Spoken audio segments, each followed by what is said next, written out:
Welcome to Jameson's Repair Shop. Today it's a little different sideline project. It's coming up on camping season here in the prairies in Saskatchewan, and it's April 2021. Camping's just around the corner, and for some people they're already out doing it, but it's still cool. For me, when I'm out camping, I like to have a fire when I can. Not always, not every place you can have a fire, but when you can. So to light the fires, I use Fatwood, and I use my own Fatwood. I make my own.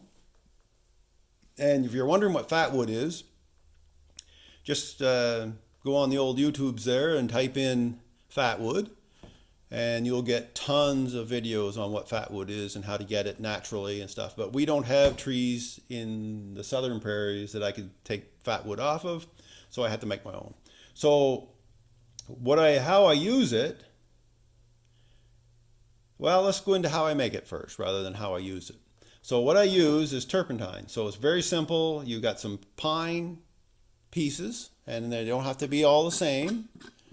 They can be all random sizes as long as they fit in, but the small slivers are good because you're only going to use a couple of these at a time when you're making your Fatwood. So jam your jar full of sticks, get as many as you can get in there, and then you take the turpentine and fill it up. The first time I made it, I filled it right to the top. After I put the wood in, I filled it right to the top. That wasn't necessary. Half a jar is more than enough because it'll soak up into the sticks if they're good and dry. And that's another thing. You have to have dry pine. Now, if you have scraps of pine that you were from a project, like that you bought at the store, that'll work too. You don't have to go out and get naturally looking pine. You can take pine, or even, I'm sure spruce will work just as fine.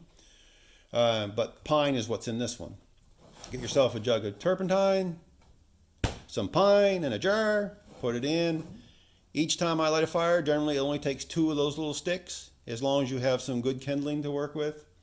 So a couple of little sticks you put down, like I'll show you, like you build yourself a little, little square. I usually put a stick on top of a stick, and then I build my my kindling on top of that, good dry, and work your way up like you would build a fire, small to big.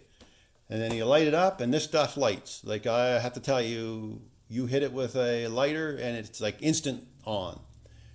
But that brings me to a little safety tip I want to bring up about this. When you take your sticks out of the solution, out of your container, your storage container, and you got your 2 sticks out, or your 3, whatever you want to use for the fight, you'll figure out what works for you. Put the lid back on and move this away from the fire area or any place where there's open flame, because this stuff is highly flammable, and you don't want, even just a random spark would probably set this stuff off. The same with the turpentine. When you're storing turpentine in your shop or anything like that, make sure the lid's on tight. Keep it as far away from stuff as if you're grinding and stuff, just keep it away from it. Because that stuff will go up. It's just as volatile as gasoline, I would say. Just my own opinion. Anyway, you got your firewood in there, your Fatwood, your kindling, your firewood, you light her up, and you got yourself a fire. Pretty straightforward. So that's it. That's my Fatwood. Go look up Fatwood. Go get yourself some turpentine if you want to use it, a jar, and some pine. Make your own Fatwood. And I don't think you'll be disappointed in the results from fire starting.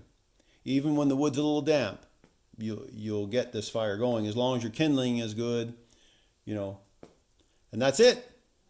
Thanks for watching.